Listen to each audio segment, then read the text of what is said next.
Olá, amigos! Começa agora mais um ACS na TV. Muito obrigada pela companhia de vocês. E hoje nós vamos falar sobre desenvolvimento urbano. O que tem sido feito pela Prefeitura aqui na nossa cidade, em especial para o Centro Histórico de Santos, dentro do programa Alegra Centro. E o nosso convidado é o Glaucus Renzo Farinello, ele que é secretário adjunto de Desenvolvimento Urbano da Prefeitura e membro do CONDEPASA, que é o Conselho de Defesa do Patrimônio Cultural de Santos. Glaucus, muito obrigada pela sua participação.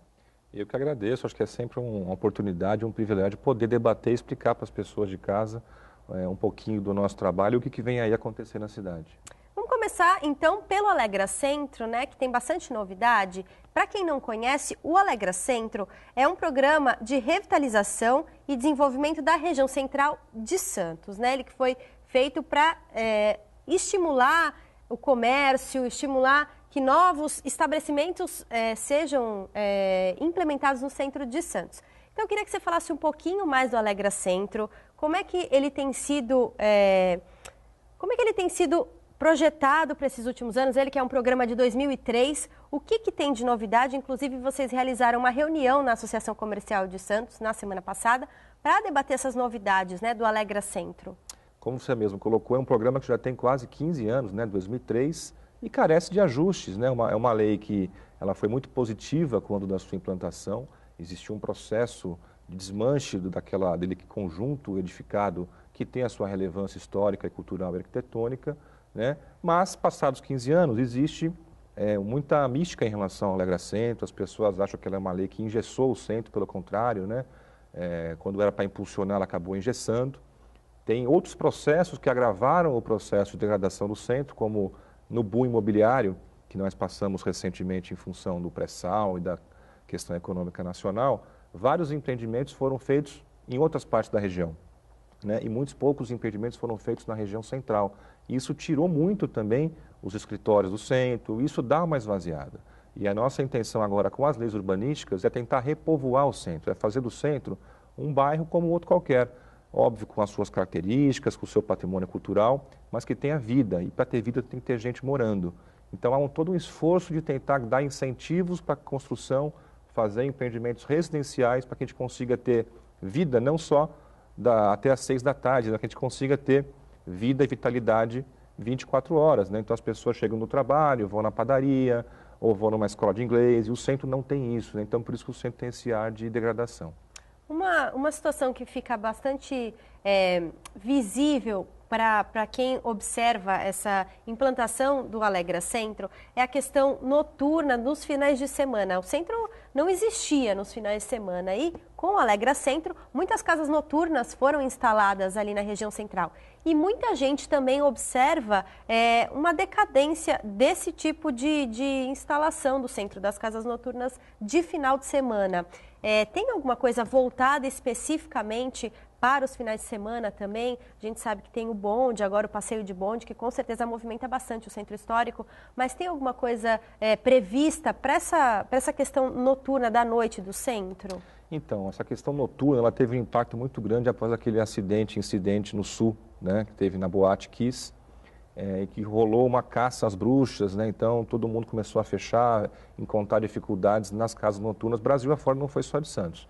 Mas Santos tem um agravante, que a maior parte dessas casas ficavam em edifícios históricos que muitas vezes não conseguiam mais tão facilmente você fazer uma adequação de saída de bombeiro e tudo mais. Então realmente houve, naquele momento, uma fuga desse tipo de empreendimento, Por isso que é importante que o centro não dependa só de um nicho, A gente tem que ter ações para tentar recuperar a habitação, para tentar segurar os empregos, que o centro sempre foi muito forte, e característico a questão do centro, como polo de emprego.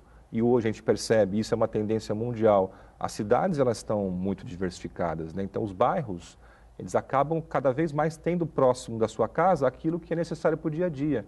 As pessoas não precisam mais ir ao centro para tirar um passaporte, por exemplo, para ir fazendo, como antigamente ia-se até o mercado municipal. Hoje você tem um mercadinho a cada esquina, farmácias. Então o centro precisa se integrar nesse novo conceito do que é cidade. Então o que falta no centro é gente morando. É óbvio que vai ter em paralelo ações culturais, ações turísticas, porque o centro tem um potencial muito grande para isso. E a gente tem que continuar investindo nisso. mas a habitação a gente entende que é um pilar fundamental para que a gente conseguir resgatar a vitalidade 24 horas. E tem vários projetos que a gente está desenvolvendo de revitalização urbana, calçadões, disposição da paisagem urbana. Então, realmente, a gente não está apostando em só um pilar, né? É um conjunto de ações para tentar realmente inserir o centro de novo no conceito da cidade como um todo. Inclusive, na reunião realizada por integrantes do Condepasa na Associação Comercial, a Prefeitura levou para esses integrantes quais as alterações que ela quer realizar no Centro Histórico, né? As alterações nessa lei, que é a Lei 470, a Lei do Alegra Centro. E eu queria que você falasse um pouquinho dessas alterações que foram discutidas na reunião da ACS, porque, inclusive, vocês levaram slides mostrando exemplos de cidades, não só aqui no Brasil, mas em todo o mundo, cidades históricas que tiveram sucesso. Então, eu queria que você falasse um pouquinho desses exemplos que vocês trouxeram. A Lei do Alegra ela acabou sendo um manual para a questão do patrimônio histórico, né? Embora o programa Alegra Centro ele envolve diversas ações, inclusive essas que eu citei, de poder potencializar a habitação.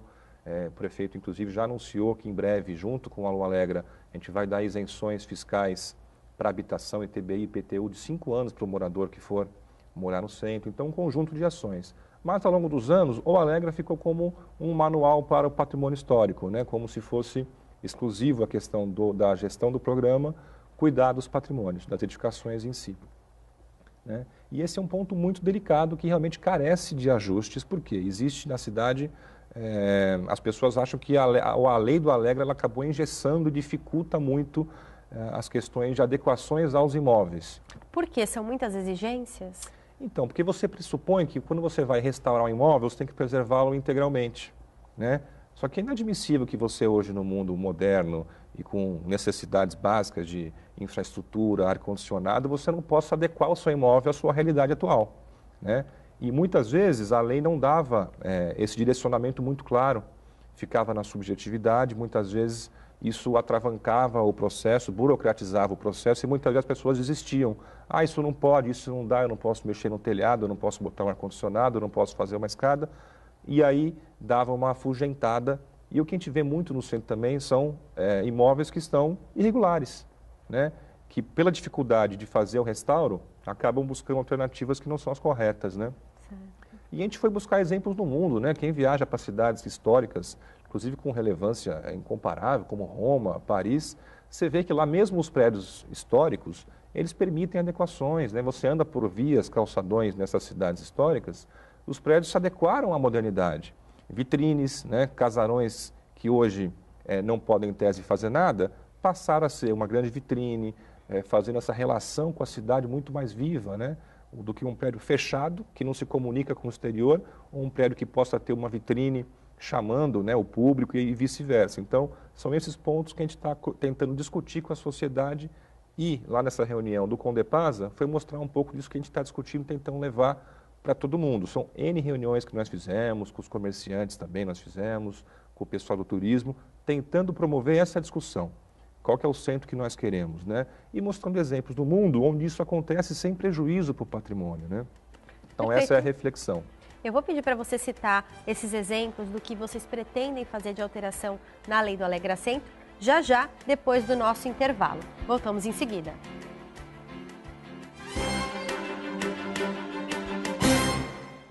Olá. Voltamos ao segundo bloco do ACS na TV e o nosso convidado hoje é o Glaucus Renzo Farinello, ele que é secretário adjunto de Desenvolvimento Urbano da Prefeitura de Santos e também membro do Condepasa. Glaucus, a gente estava falando então sobre o que foi debatido na reunião do Condepasa, que foi realizada na Associação Comercial de Santos, em que vocês discutiam os pontos que a Prefeitura pretende modificar na lei do Alegra Centro, né? Esses pontos que devem melhorar bastante o acesso aos comerciantes que desejam instalar seus comércios, suas instituições no centro de Santos. Eu queria que você citasse um pouquinho quais são essas alterações e o que elas vão trazer de benefício.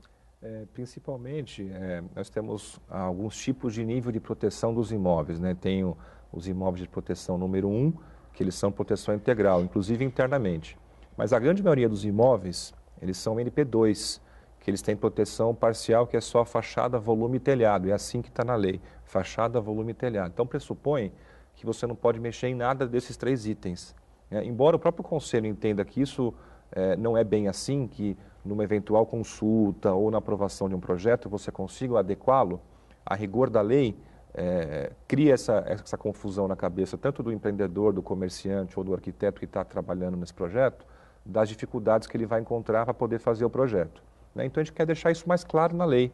Então, por exemplo, esquadrias, a rigor as pessoas pensam que você não pode fazer nenhuma adequação em esquadria.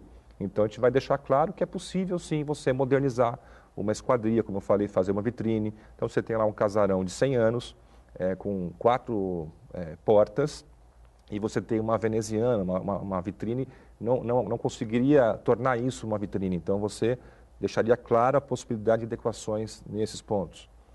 Telhado, acho que é a grande reclamação principal das pessoas que a gente vem conversando no centro, é o telhado. Por quê? A lei fala que você tem que preservar volume e telhado. Então, qualquer elemento que eu pendure lá em cima, um ar-condicionado, em tese você descumpriu o volume e o telhado. Então, e é uma dificuldade, são telhados de 100 anos, 50, 70 ou até mais. Então, há possibilidades de você modernizá-lo, mantendo as características principais. Sendo que a maior parte dos elementos não são visíveis da via pública.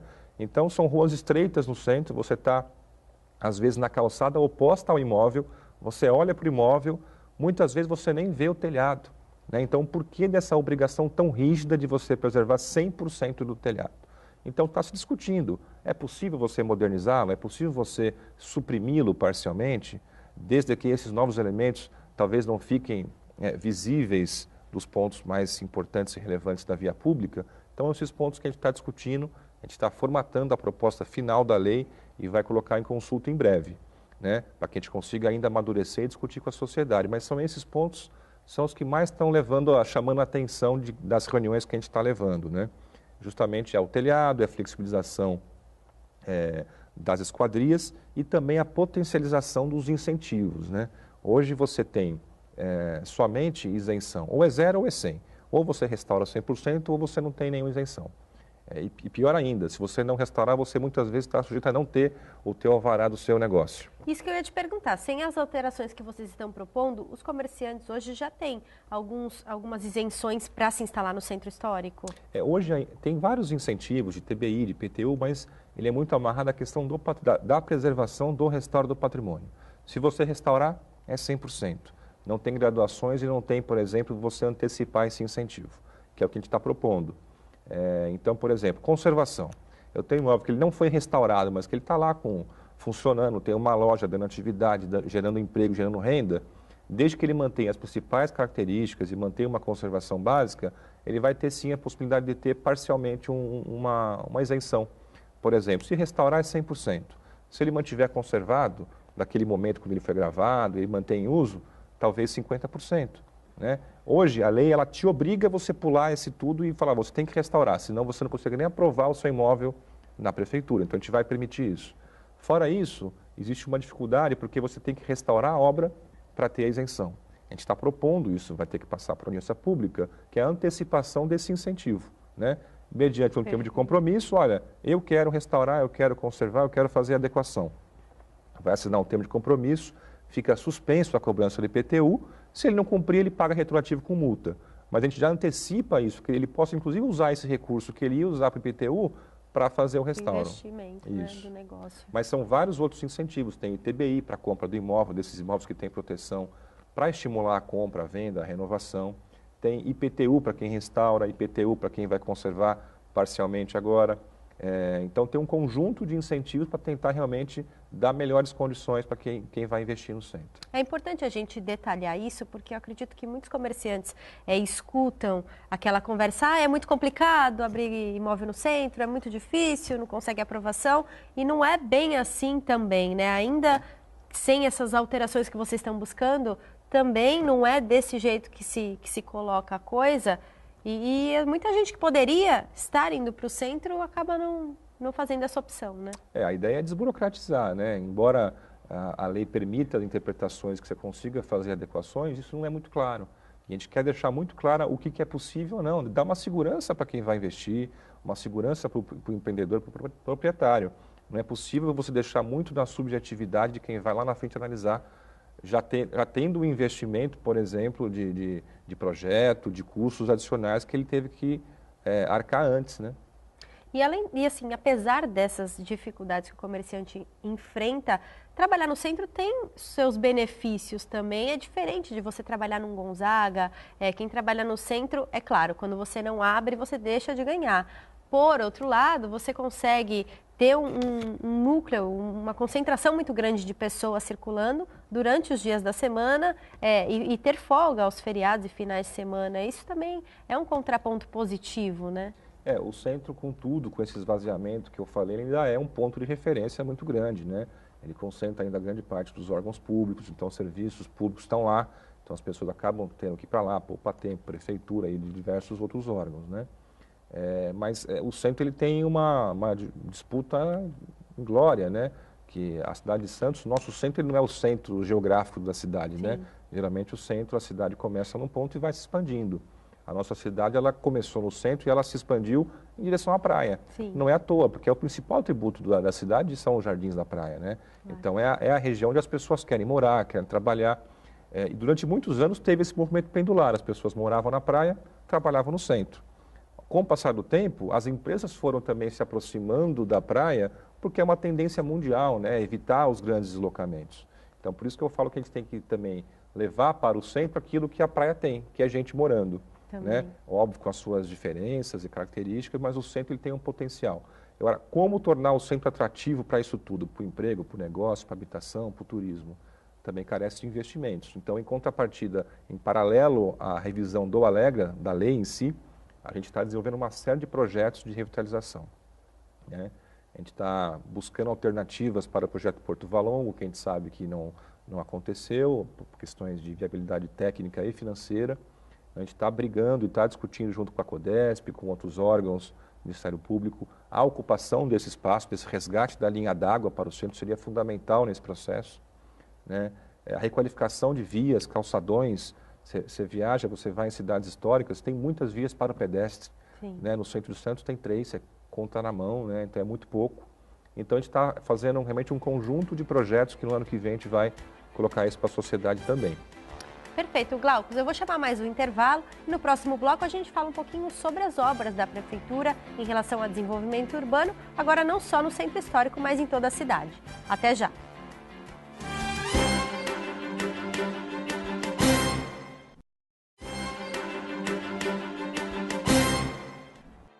Voltamos ao terceiro e último bloco do ACS na TV e hoje nós estamos falando sobre desenvolvimento urbano aqui na cidade de Santos. O nosso convidado é o Glaucus Renzo Farinello, que é secretário adjunto de Desenvolvimento Urbano da Prefeitura e também membro do Condepasa.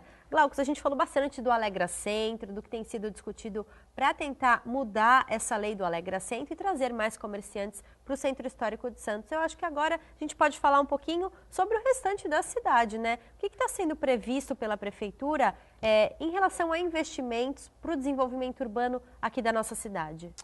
Nós estamos num momento muito grande de investimentos em mobilidade, né? Em torno da cidade, nós temos obras, já 2 grandes frentes, do município e do Estado, Ecovias fazendo a obra da entrada da cidade pela parte que compete ao Estado, e pelo município as intervenções já dentro da cidade mesmo. Vai começar agora o viaduto da Nossa Senhora de Fátima com a Martins Fontes. Então é um complexo, são investimentos só do município de cerca de 300 milhões, só do município, sem contar as intervenções do governo do Estado.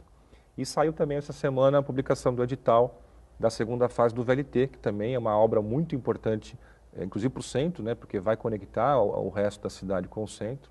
É uma obra do governo do Estado também de aproximadamente 300 milhões de reais. Então, obras somando as duas, né, mais de 600 milhões de reais em andamento.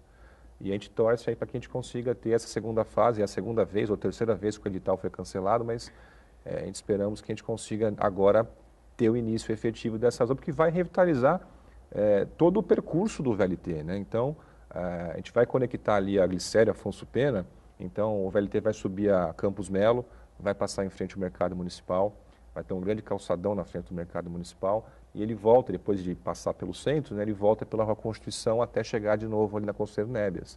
Então, é uma área que já na lei de uso do solo, que a gente aprovou em julho desse ano, prevê um adensamento sustentável, né? Então, a gente pegou as vias, os eixos prioritários do transporte público na cidade e deu incentivo para a construção, né? Então, são direcionamentos que a gente vai dando através da legislação para o crescimento e a expansão do município no futuro, né? Outra lei que a gente está discutindo na Câmara, inclusive, é a questão do embutimento, da paisagem urbana. Eu acho que Santos, acho que ninguém aguenta mais a quantidade de fio pendurado em poste, né?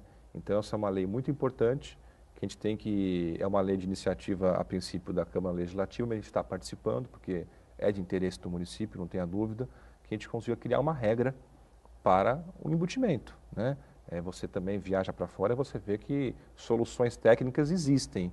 Por que você não aplica isso no Brasil, né? E Santos, por ser uma cidade muito adensada, muitas vezes não é justo, né? O custo de você... 1 quilômetro de cabo atende quantos domicílios, quantos clientes em Santos, comparados com cidades do interior, que são cidades mais esparsas, mais, né, não tão verticalizadas. Então, esse é um ponto importante que a gente também vai, a partir do ano que vem, discutir muito, paisagem urbana.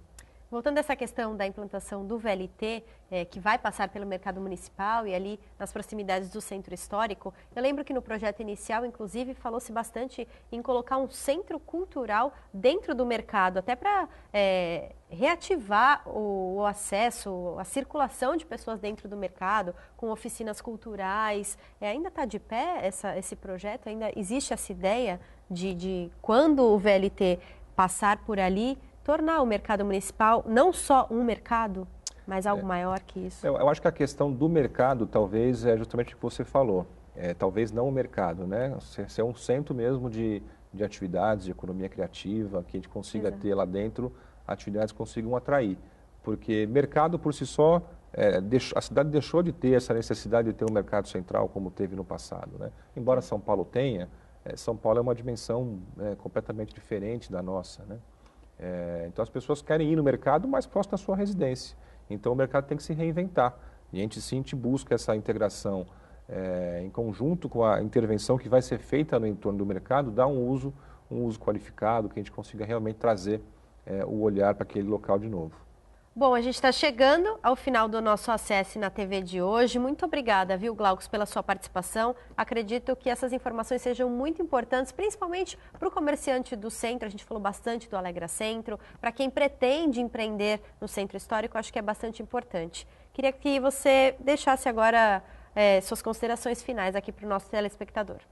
Eu agradeço o espaço. Eu sei que é até pouco, né, porque a gente quer falar até mais, né, porque são muitas ações. E eu sou um entusiasta, eu sou um otimista, eu acho que o centro tem um potencial muito grande. E eu estou há 1 ano e 10 meses na secretaria, embora sou funcionário público já há 15 anos. Então é um desafio muito grande e é muito positivo esse 1 ano e 10 meses que eu estou lá. E a gente vai continuar batalhando para que a gente consiga realmente reverter esses processos que a gente comentou aqui, de esvaziamento, de dificuldade, de burocracia. Então, estamos empenhados na Secretaria de realmente desenvolver o centro e dar para o centro aquilo que realmente ele merece. Tá certo, Glaucus. Muito obrigada mais uma vez. E lembrando que o Acesse na TV tem reapresentação aos sábados, às 16 horas e às terças-feiras, às 18 horas. Muito obrigada pela companhia de vocês e até o próximo programa.